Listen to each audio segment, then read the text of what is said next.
So yeah, what we were going to talk about here is obviously the news that just happened with Gibson losing its Flying V trademark in the EU. So this was kind of interesting.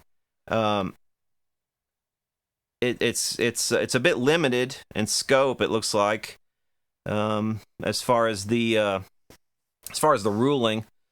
Let's see. Gibson may currently be taking legal action to protect its Flying V body shape in the U.S., but the company has lost the rights to trademark the shape in a judgment handed down by the second chamber of the EU General Court. So they already had a court ruling once, and they lost it, and then they appealed it to this court, which is like a higher EU court.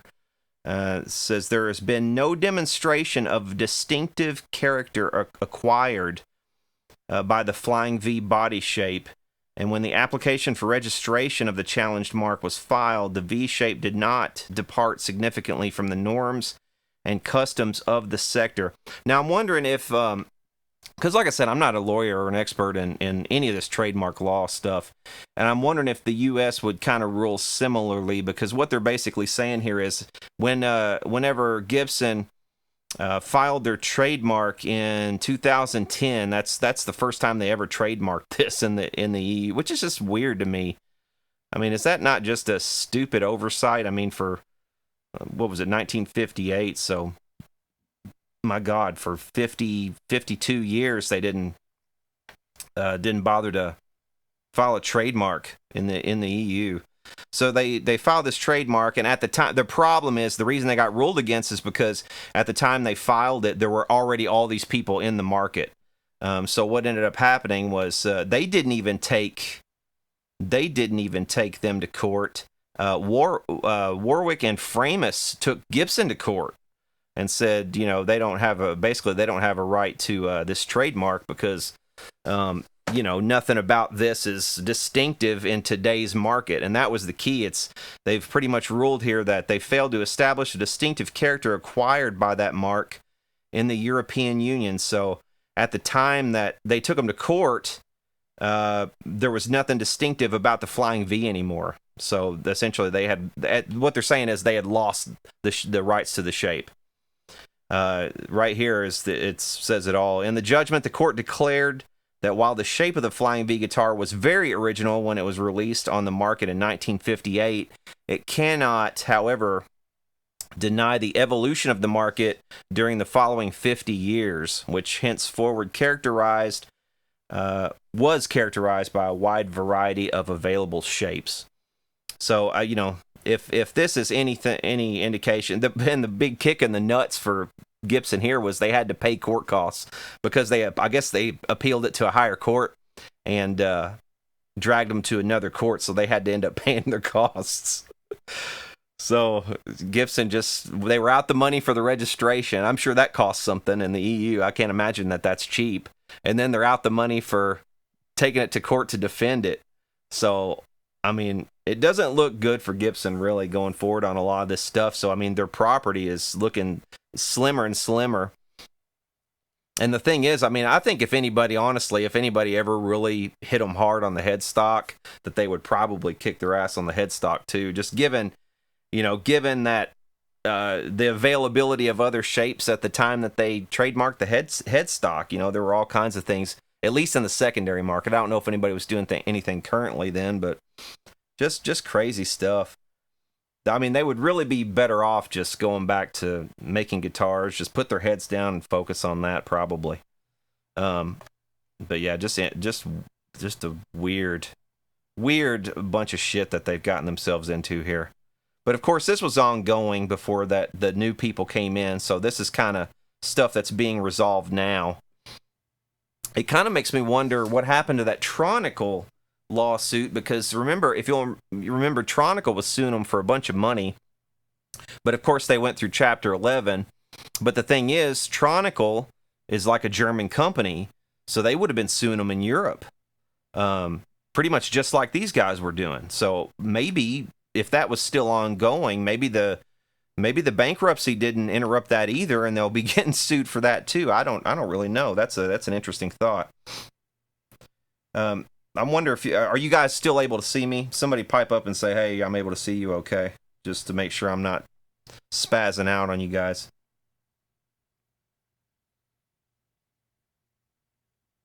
They should work on QC instead of suing people. Yeah, I agree with that. I'll be honest though, I don't think there's anything more Gibson can really do in QC. It's not like you can snap your fingers and just overnight have better QC. I don't think it just anybody who's ever worked in a factory, it just doesn't work like that. I mean, there's some changes you can make and probably improve things overnight a little bit, but I mean, you're not going to change the way that people have done things. If they've worked at that factory for a number of years, they're probably in a bit of a rut, and they just do things the way that they do them. And unless you're already an expert at guitar building and you come in with a group of outside experts and you start running the company, then you can have some ideas and you can say, well, that's being done wrong, and you can look at this and, well, that's being done wrong. But what does J.C. Curley know about guitar building? The guy was a fucking CEO of a Levi's jean company. So what does he know about guitar building? He has no real footing or standing to come in and say, hey, okay, this procedure's wrong. We need to improve this. You guys are doing fret dressing wrong. We're going to do it like this from now on. I mean, that's what you need really to improve QC. You can't just bring in a bunch of lawyers, and a PR guy and a new CEO. You can't bring in a bunch of suits who know nothing about guitar building and think that you're going to change things overnight. You know what I mean?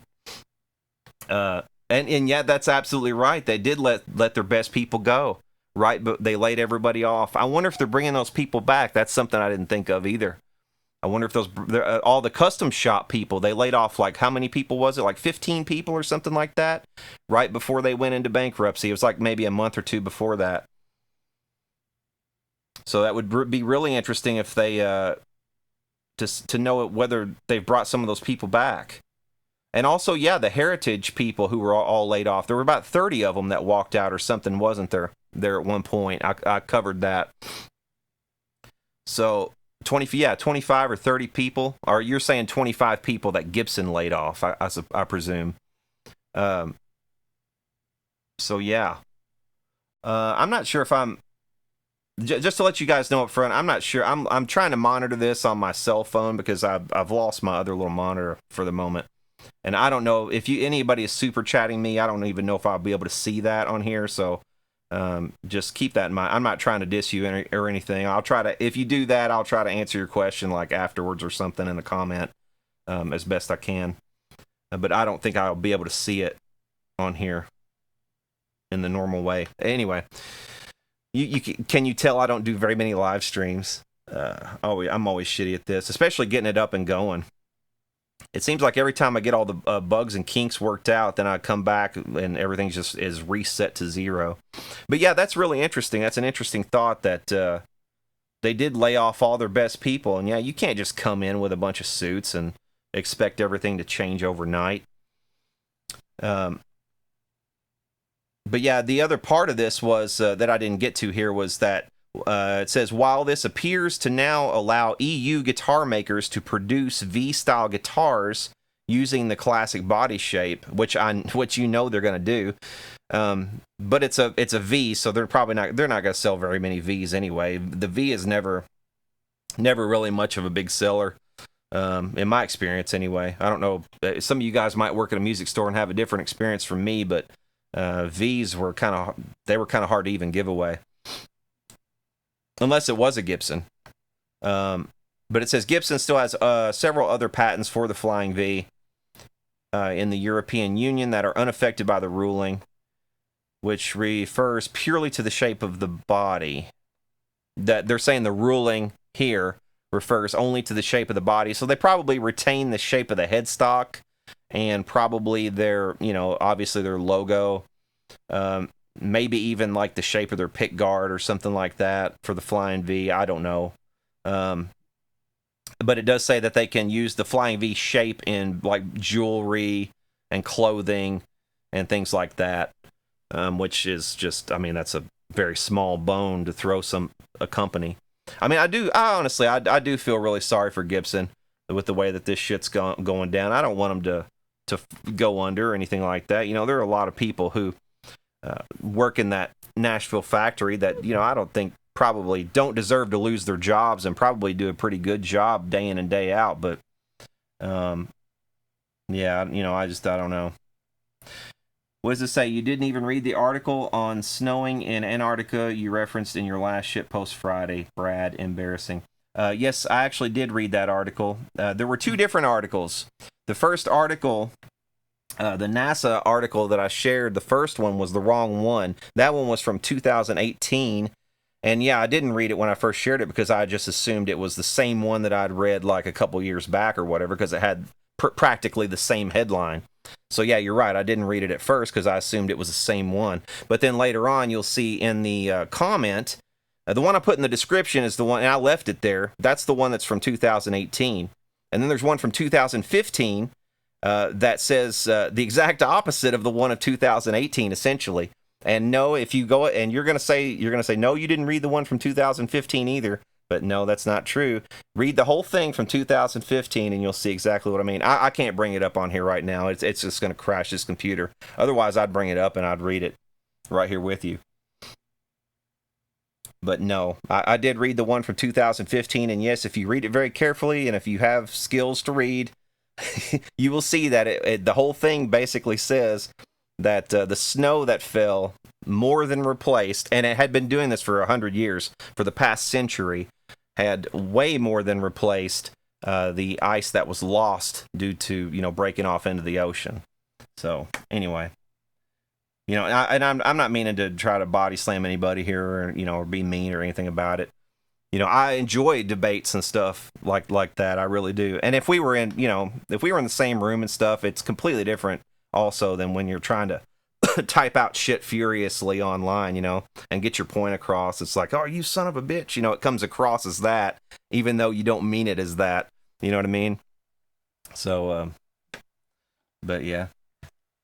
Where's the link? Oh, if you go back to that other video, the second link to the 2015 article is in the, it should be like on one of the top comments. I had it pinned at one point, but then I think I pinned somebody else's comment, so it probably knocked it down a little bit. But it's in one of my comments. It's probably near the top. So you should be able to find it. But you should also be able to Google, like, 2015 NASA snowfall data or something like that. If you just Google that, you'll find the 2015 article. But there were two different ones. That's what confused me. And that's interesting also because the 2018 article pretty much says the exact opposite. It says, oh, that Antarctica is losing ice. And the 2015 one says basically no, based on all of our calculations, that there's way more ice accumulation via snow that's falling on Antarctica right now. And for the past 100 years, it's been accumulating than has been breaking off. So, and Antarctica, if you follow any of the climate change people closely and like their models and everything, it hinges on Antarctica. Antarctica's everything. I mean, the North Pole there's not really that much ice in the North Pole. The two big things, this ice that are on land that would cause sea levels to rise, that stuff that's Greenland and that's Antarctica. So, but the interest here's my stance on all that. Really, I mean, if I can lay it out a little further and expound upon it, if you'll allow me that little bit of leeway. I know a lot of you guys didn't come for this, but mainly the way I see this is that, we don't know what the ideal climate is for the Earth, okay? I'm not denying that climate change happens. On the contrary, it has always happened and it will always happen. But the human animal is a very adaptive species. We will survive in a lot of different environments and a lot of different climates, and we have always done so. We've survived several ice ages. And the thing is, if you look at the models and the data sets, that the best data sets that they have right now, the climatologists, you'll see that what am I trying to say here? You'll see that oh, for fuck's sake, I had a brain fart. What was I saying? We know that the climate is good for us. Yeah, you guys, I'm probably too tired for this. I was up all night last night doing the Shitpost Friday thing, and I wanted to pop in and say hi because I wanted to talk about that and also to talk about that other thing as well, because I feel like there was a lot that I kind of left unsaid in there, and people are attacking me for things. It's like, well, no, I didn't say that at all. You know, there is climate change. There's such a thing as climate change. Anybody who denies that is an idiot. And also, yes, we affect the climate, but do we affect it to the point where we are going to cause ourselves massive irreparable harm? Do we know that the current climate is the ideal climate that we can survive in? We don't really know that. You know, like 5 more degrees could melt off all the snow and all the ice on Greenland, and could make Greenland an arable, farmable piece of property. We might be able to move humans onto Greenland and fucking colonize it, you know, or some of the huge swaths of land that we can't, you know, that's good for nothing now. That's just like, the wintertime desert like Siberia or some places in northern Canada might be opened up where we can actually live there, and it might be temperate at that point. You know what I mean? So it's like you can't really assume that the current status quo is the best possible scenario for the Earth. It's like, it's just a dumb thing to do. It's really arrogant. If you think about it, it's arrogant of us to do that. Now, is it smart of us to just go and rock the boat on purpose? No, probably not. If we had a choice, like right now, it's like, oh well, should we do this fossil fuels thing, or should we do this this other magic thing that we have over here, like fusion or something? You know, if we had fusion, yeah, we'd do fusion instead. Let's not do the fossil fuels. But you know, given that we've already done fossil fuels and it's what works and it's what's economical and it's what we know. You know, how much sense does it make to disrupt that and then cast all these billions of people back into poverty from which they've been lifted, because of the fossil fuel explosion? If you actually look at human poverty, it's inverse to our discovery of petroleum. So, I mean, what do you do about that? You know what I mean?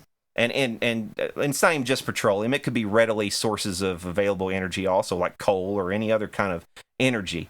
But my major problem with it is the control that bureaucrats would have over every aspect of our lives, because CO2 is the key. It's because we exhale it.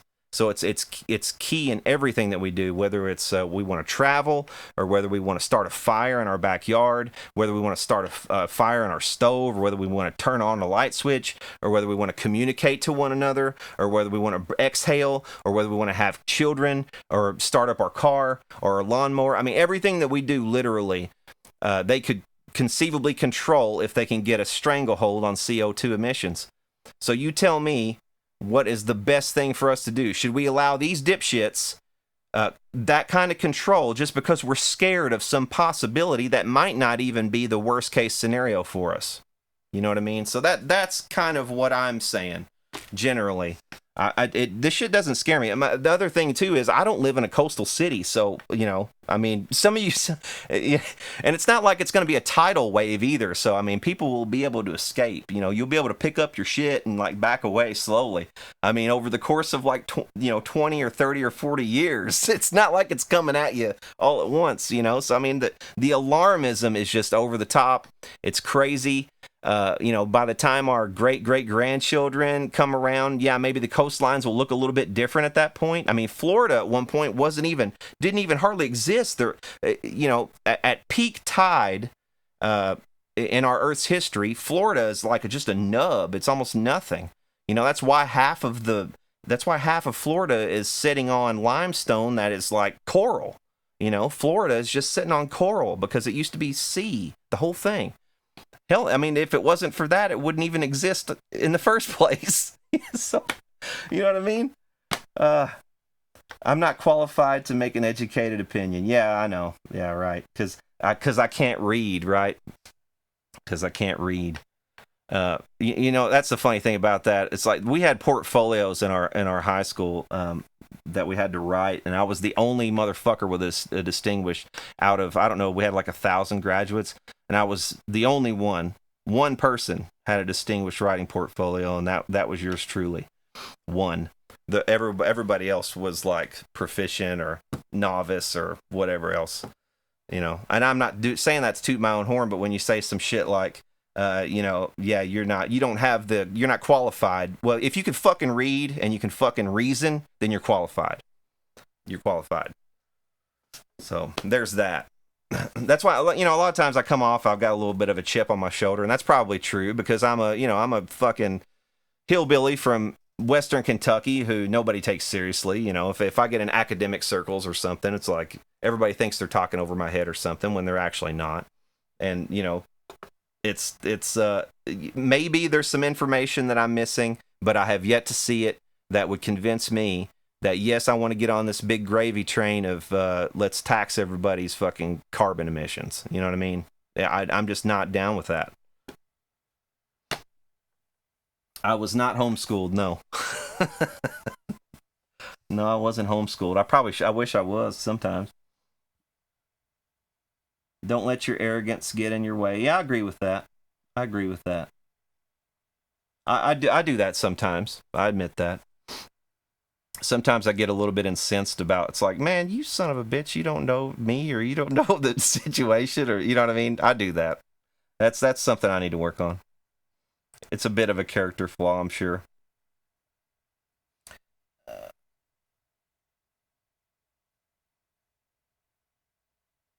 Let's ask Gibson. They've been around for 125 years. They should know about climate change. That's a funny thing about Orville Gibson. He's celebrated and stuff today. Orville Gibson, he's the progenitor of the company, and he started about 1890, something like that, around 1890, and made handmade instruments up until like the very early 1900s, like 1906 ish or something like that, I think. And then they kind of had the factory going at that point. And he stuck around until about 1919 or 1918, something like that. And he started going senile. And basically, at that point, like toward the latter years, he would just come in. I read somewhere he would just come in the factory and just kind of wander around, like Ozzy Osbourne or something. It's like, kind of vacant and not knowing what to do or whatever. And it was like they just kind of let him come in and pretend he was working or something. I read that somewhere. I'm not sure where I read that. That might be completely untrue. I'm just remembering that from somewhere. But I thought that was interesting.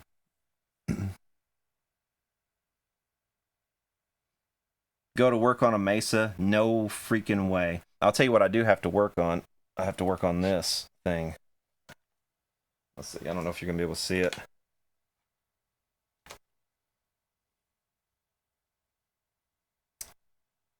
Yeah, this amplifier here is going to be a conversion.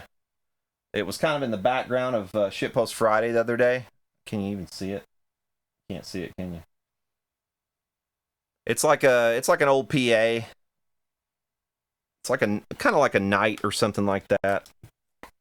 And the dude sent it to me, and it's like I'm not even sure what the story is with it because it's got two different labeled output tube sockets, almost like it's got a 6v6 output and a 6L6 output with two different output transformers. But I think that's wrong. I think they're supposed to both be 6L6s, but you know how the sockets are sometimes labeled on those older ones? I think one of them just might be mislabeled.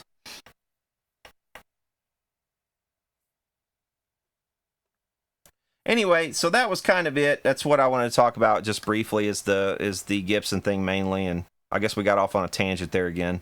Sorry for everybody who like gets upset, about talking about things like climate change and all that shit.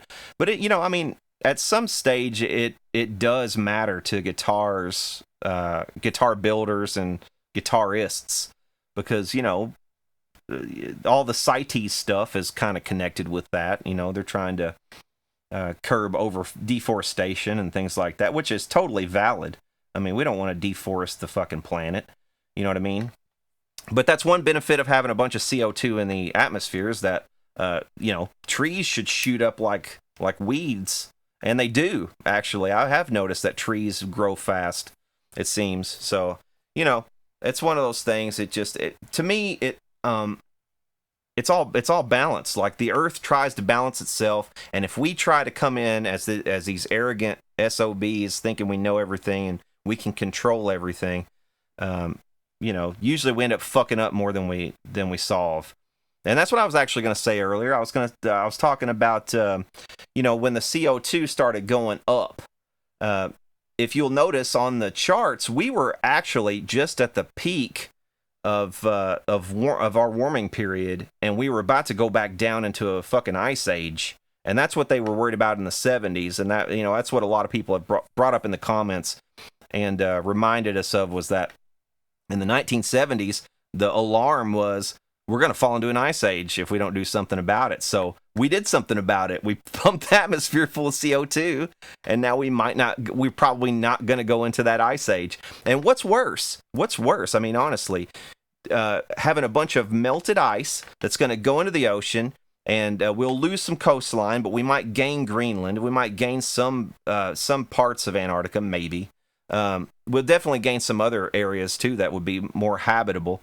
Or a fucking like a mile thick, glacier covering half of the fucking North America. What's worse? Because I've been to places like in southern Illinois, okay, not far from where I grew up, where you can actually see where the glacier was. I mean, it like cut out huge areas, and you can actually see where the glacier was in southern Illinois.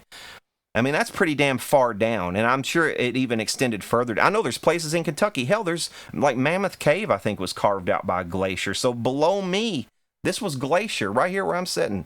So it's like, what's worse? Like that, where you can't farm any of this land and everybody's screwed, or like a little bit of warming, like going the other way, and let's take our chances with the other way, maybe. You know what I mean?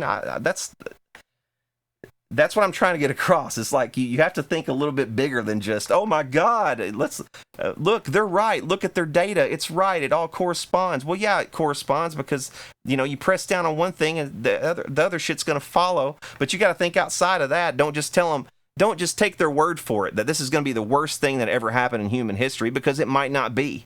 They don't know that. Anyway. So that'll do it for this little live stream. I hope you guys have enjoyed it, and we will see y'all later.